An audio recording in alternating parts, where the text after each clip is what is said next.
आज हम स्टार्ट करेंगे इंडियन कॉन्स्टिट्यूशन का एक टॉपिक जो कि है शेड्यूल्स। तो इंडियन कॉन्स्टिट्यूशन में आपको पता है कितने शेड्यूल हैं? कितने शेड्यूल है? 12 शेड्यूल है। ठीक है, तो शेड्यूल 1 क्या कहता है इंडियन कॉन्स्टिट्यूशन का?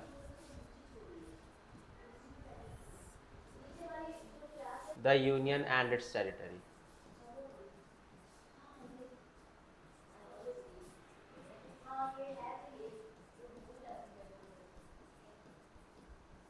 तो पहला शेड्यूल किसके बारे में बताता है? पहला शेड्यूल हमें बताता है यूनियन के बारे में और जितनी भी उसके अंदर क्या है, टेरिटरीज है। ठीक है, तो यूनियन क्या है? यूनियन को बोलते हैं हिंदी में संघ। ठीक है, तो संघ क्या होता है आपका? संघ ये होता है कि जैसे मान लो इंडिया में 28 स्टेट्स हैं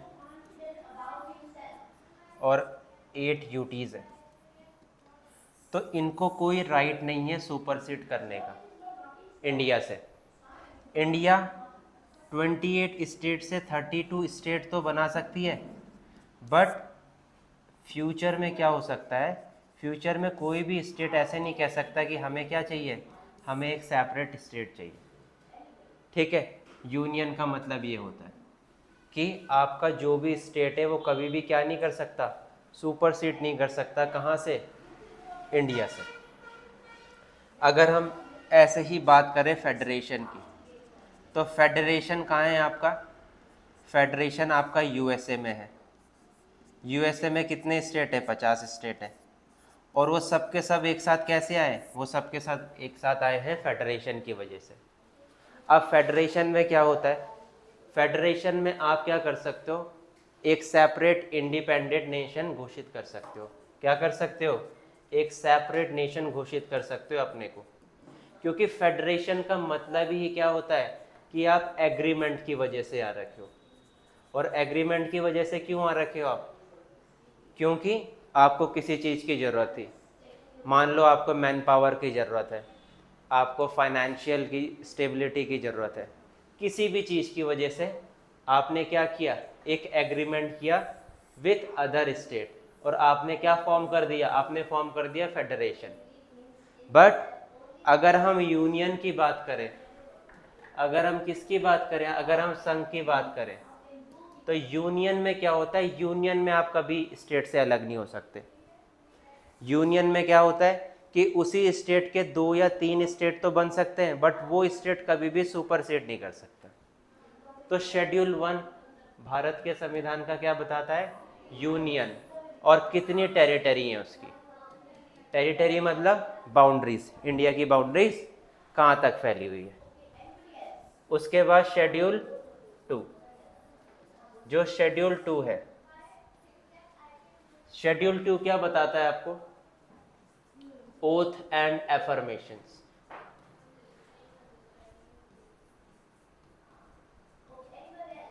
शेड्यूल 2 क्या बताता है आपको? Oath and affirmation. शेड्यूल 2 बताता है आपको सैलरी एंड अलाउंस। क्या बताता है? Salaries and allowance. शेड्यूल 3 बताता है आपको क्या? Oath and affirmation. अब सैलरी एंड अलाउंस क्या होता है? जितनी भी आपको इंडियन कॉन्स्टिट्यूशन के अंदर कॉन्स्टिट्यूशनल बॉडी दिखेंगी, कॉन्स्टिट्यूशनल बॉडी दिखेंगी। कॉन्स्टिट्यूशनल बॉडी क्या हो गई? जैसे यूपीएससी हो गई, हाई कोर्ट हो गया, सुप्रीम कोर्ट हो गया,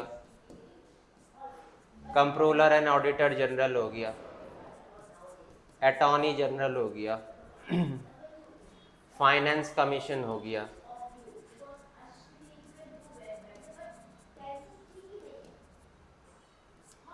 फाइनेंस कमीशन के बाद आपका इलेक्शन कमीशन हो गया। तो मतलब भी जितनी भी बॉडीज आपके संविधान में मेंशन्ड है, उनकी सैलरी एंड अलाउंस दूसरे शेड्यूल में आती है। मतलब मान लो यूपीएससी में क्या होता है? यूपीएससी में चेयरमैन प्लस मेंबर होते हैं। क्या होते हैं? Chairman plus member. तो इनकी जितनी भी सैलरीज हैं वो शेड्यूल 2 में आएंगी, पर किसी और की नहीं आएंगी। जितनी भी बॉडीज आपकी मेंशन्ड है कॉन्स्टिट्यूशन में, उन्हीं को कॉन्स्टिट्यूशनल बॉडी कहते हैं। और उन्हीं की सैलरीज एंड अलाउंस कहाँ पे मेंशन्ड है?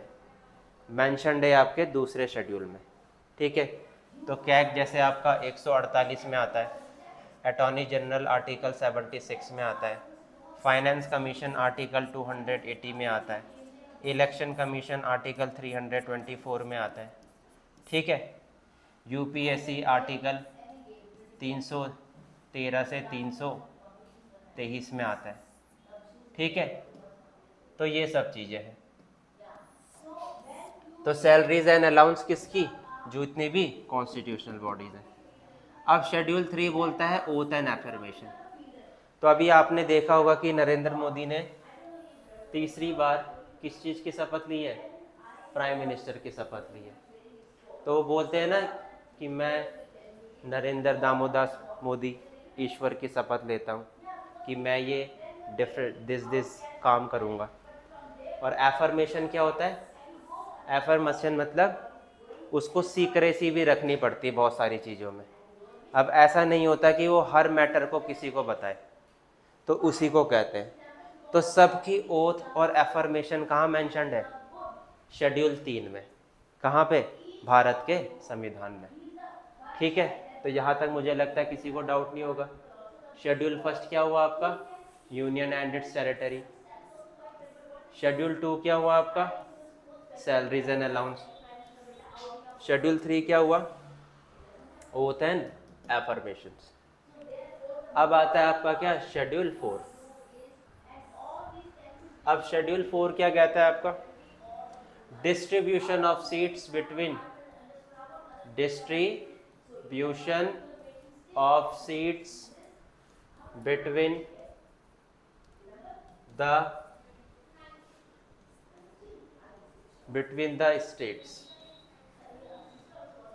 ठीक है। अब डिस्ट्रीब्यूशन ऑफ सीट्स किसकी? काउंसिल की। काउंसिल मतलब राज्यसभा। अभी इलेक्शन हुए थे और इलेक्शन में आपने देखा होगा कि सबने टेक पार्ट किया। तो वो इलेक्शन किसके लिए हुए थे? वो इलेक्शन हुए थे एमपी के लिए। कौन सा एमपी? लोकसभा का एमपी। पर राज्यसभा के एमपी के लिए हुए हैं क्या? कभी आपने टेक पार्ट किया है क्या राज्यसभा के एमपी के लिए? नहीं। राज्यसभा का एमपी अपॉइंट होता है कहाँ से? लेजिस्लेटिव असेंबली से। कहाँ से? लेजिस्लेटिव असेंबली से। अब ये लेजिस्लेटिव असेंबली क्या होती है? जिसको हिंदी में बोलते हैं विधानसभा।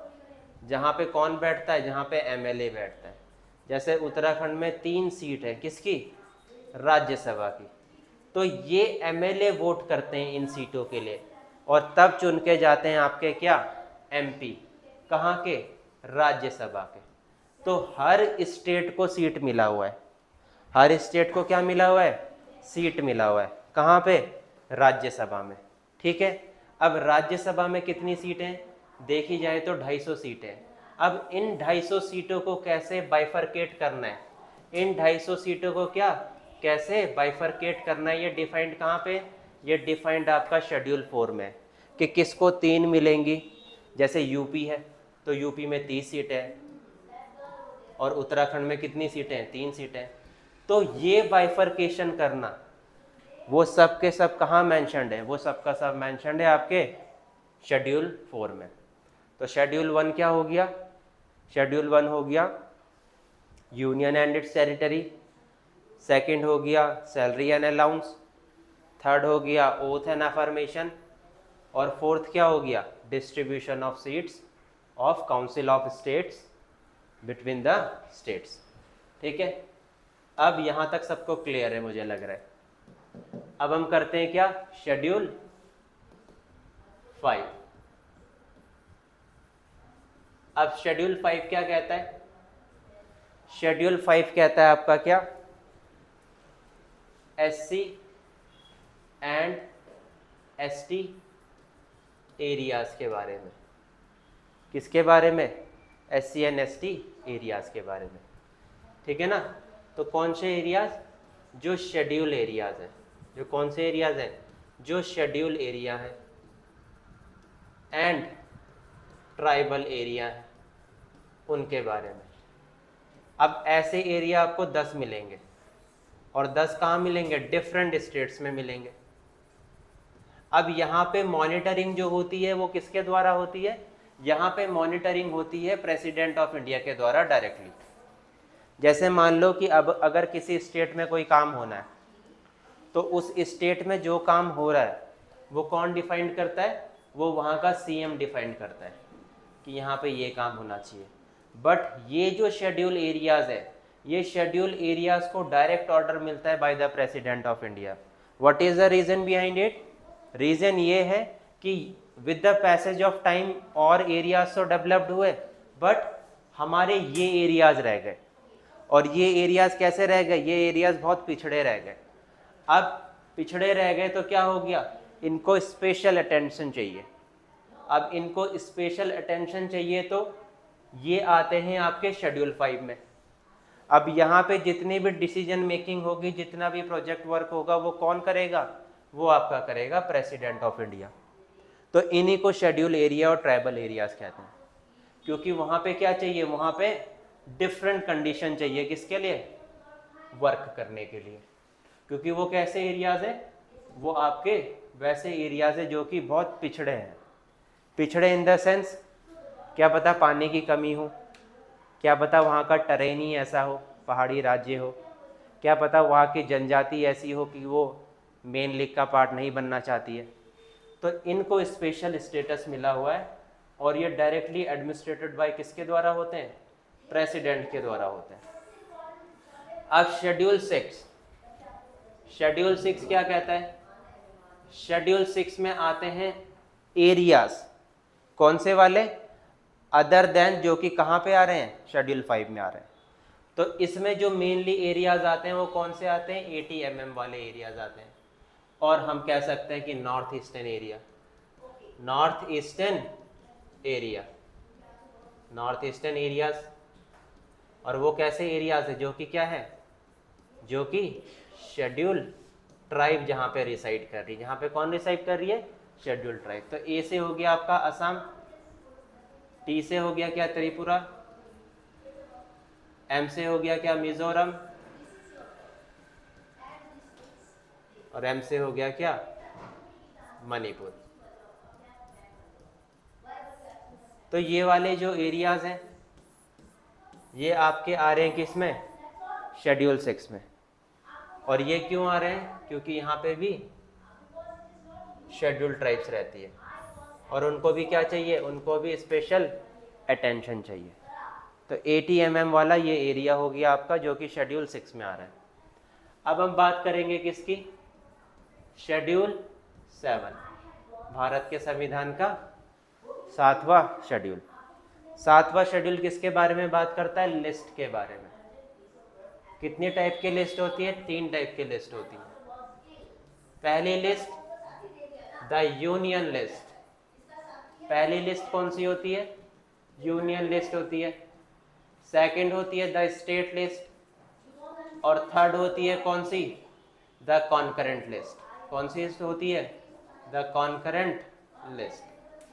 अब यूनियन लिस्ट में क्या होता है, यूनियन लिस्ट में वाले सब्जेक्ट्स आते हैं जिसमें लॉ कौन बनाता है, जिसमें लेजिस्लेशन या फिर लॉ कौन बनाता है, सेंटर बनाती है। कौन बनाती है, सेंटर। द स्टेट लिस्ट में जो सब्जेक्ट होते हैं, जो लेजिस्लेशन होता है और जो लॉ का प्रीव्यू होता है, वो स्टेट के पास होता है। कौन बनाता है, स्टेट गवर्नमेंट। कॉन्करेंट में क्या होता है, कॉन्करेंट में आपका दोनों बनाते हैं। कौन बनाते हैं, दोनों। ठीक है। अब सब्जेक्ट जैसे मान लो कि डिफेंस हो गया, तो डिफेंस एक इंपॉर्टेंट सब्जेक्ट है। तो ऐसे सब्जेक्ट जो कि बहुत इंपॉर्टेंट है और जहाँ पे क्या चाहिए, जहाँ पे यूनिफिकेशन चाहिए, तो उसमें लॉ बनाता है आपकी केंद्र की सरकार। उसमें लॉ कौन बनाता है, केंद्र की सरकार बनाती है। ठीक है। जैसे आपका टेलीकम्युनिकेशन हो गया, जैसे आपका इंटरनेशनल रिलेशन हो गया,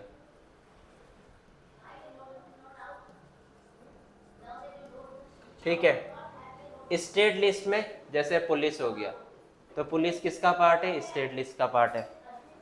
ठीक है, वैसे ही आपका क्या हो गया? एग्रीकल्चर हो गया,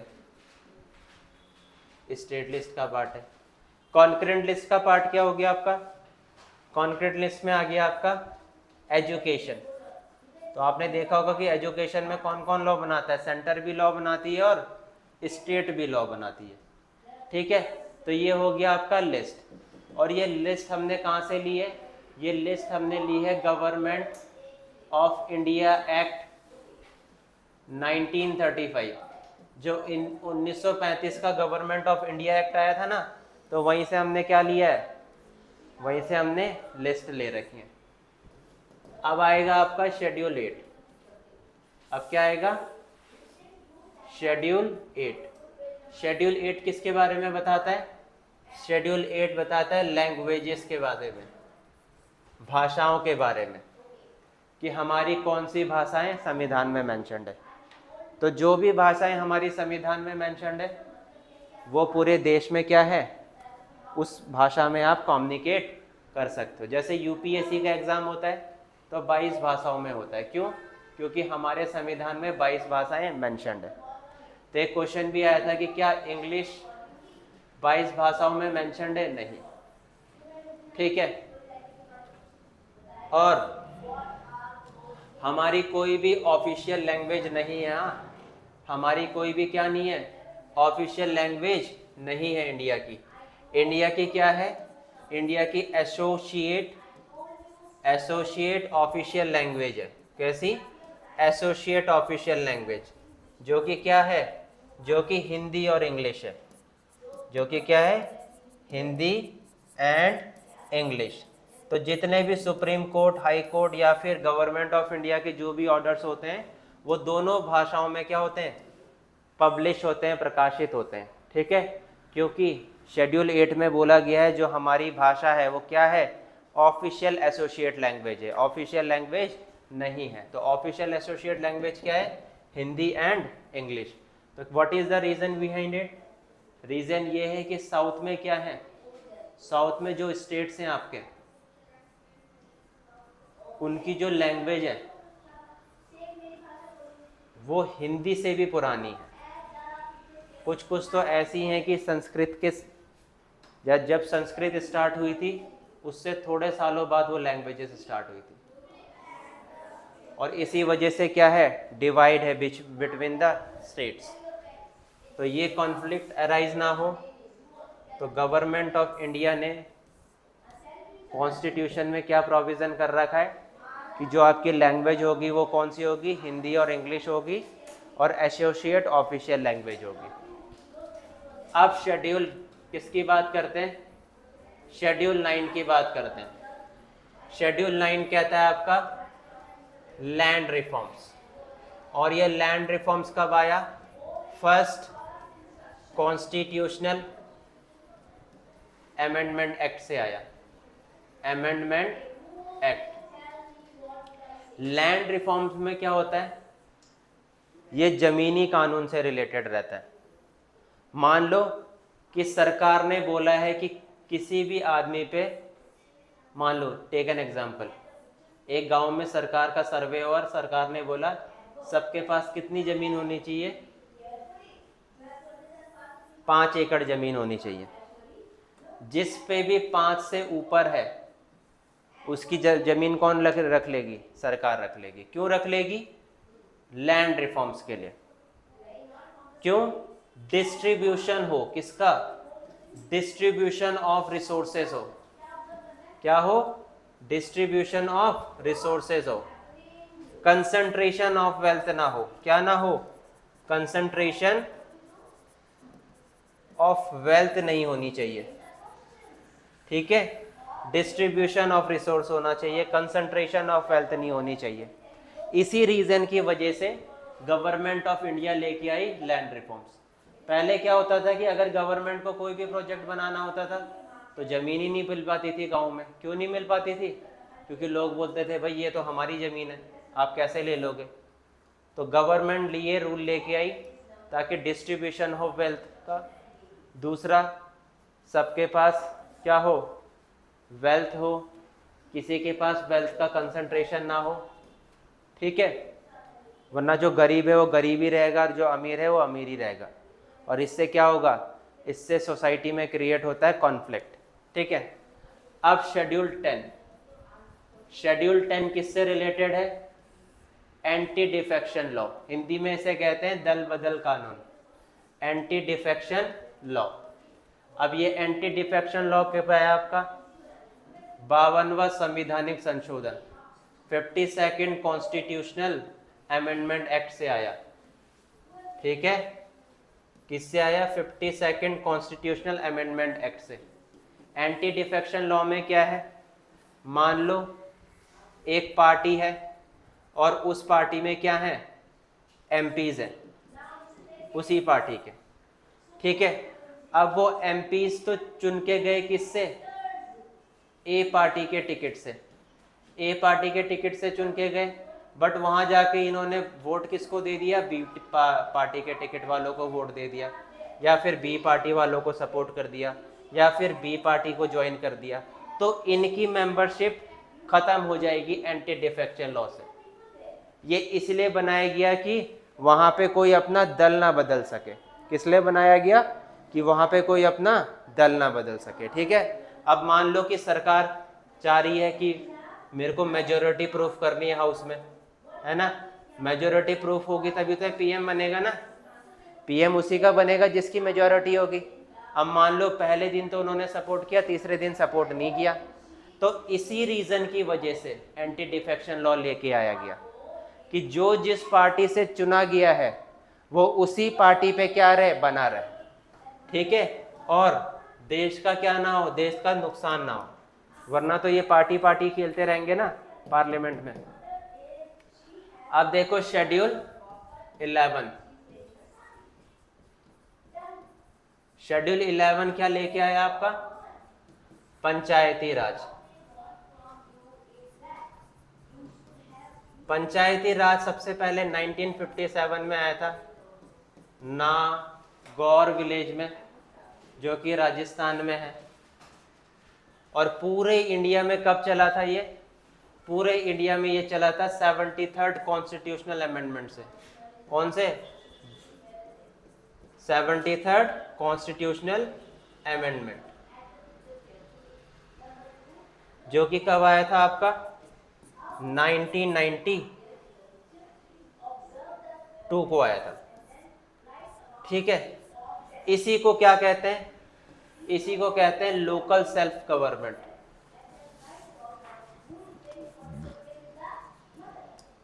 तो पंचायत कहाँ होते हैं, पंचायत आपके गांव में होते हैं, ठीक है। अब देखो हमारे यहाँ 3 टायर ऑफ गवर्नमेंट चलती है, पहली टायर किसकी है, पहली टायर सेंटर की है, दूसरी टायर स्टेट की है, और तीसरी टायर किसकी है, लोकल सेल्फ की। तो आपके यहाँ मान लो कि नाली खराब होती है, तो आप सीधा अपने सीएम के पास जाते हो क्या, पीएम के पास जाते हो क्या, नहीं जाते ना, किस पे जाते हो, अपने प्रधान पे जाते हो, जाते हो, तो आपका प्रॉब्लम का भी रिजोल्यूशन हो जाता है। फिर आप लोकल सेल्फ गवर्नमेंट में, पंचायत में क्या होता है, पंचायत के मेंबर्स कौन रहते हैं, गांव के लोग, जितने गांव के लोग हैं वो क्या है, पंचायत के मेंबर्स हैं। जैसे मान लो पार्लियामेंट है, तो पार्लियामेंट के मेंबर कौन रहते हैं, एमपी, क्लियर। लेजिस्लेटिव असेंबली जो स्टेट में होती है, इसके मेंबर कौन रहते हैं, एमएलए। वैसी पंचायत जो आपका प्रधान होता है, उसके मेंबर कौन रहते हैं, गांव के लोग। तो आप सीधा आप डेमोक्रेसी में पार्ट कर रहे हो क्या, कर रहे हो ना, तो इसी को बोलते हैं ग्रास रूट डेमोक्रेसी, जहां पे आप टेक पार्ट कर रहे हो। तो ग्रास रूट डेमोक्रेसी लाने के लिए ही आपका क्या आया, आपका शेड्यूल 11 आया, ठीक है। और ये पंचायती राज है, और ये सबसे पहले राजस्थान में हुआ था। पर संविधानिक संशोधन क्यों लेके आए, 73वां 73rd वाला क्यों लेके आए, क्योंकि ये सब जगह लागू नहीं हुआ था, ठीक है। अब सरकार ने बोला कि हर राज्य इसको लागू करेगी, तो इसीलिए संविधान में लेके आए इसको, और जो संविधान में आ जाती है चीज़ तो सबको करना पड़ता है, ठीक है।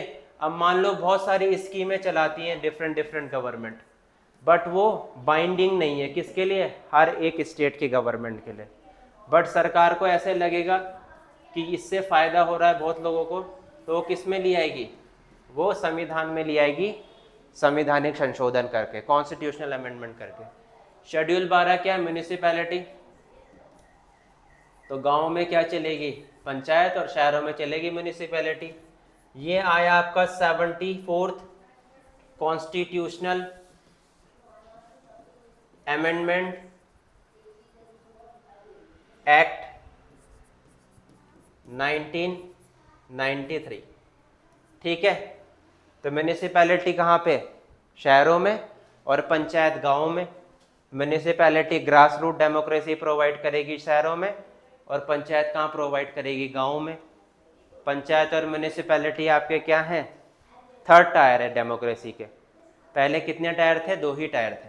ठीक है, तो ये हमारे क्या हैं, शेड्यूल हैं, किसके, इंडियन कॉन्स्टिट्यूशन के।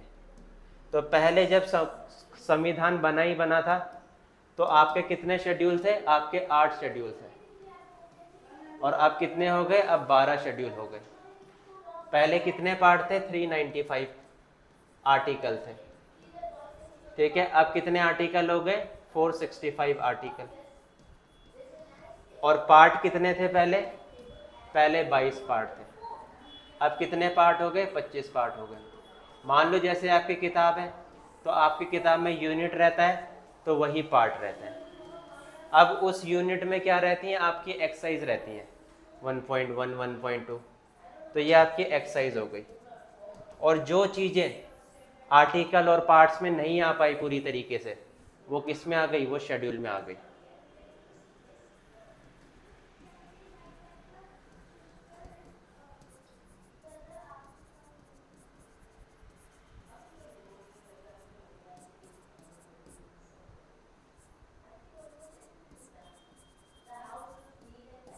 And schedule. ठीक है।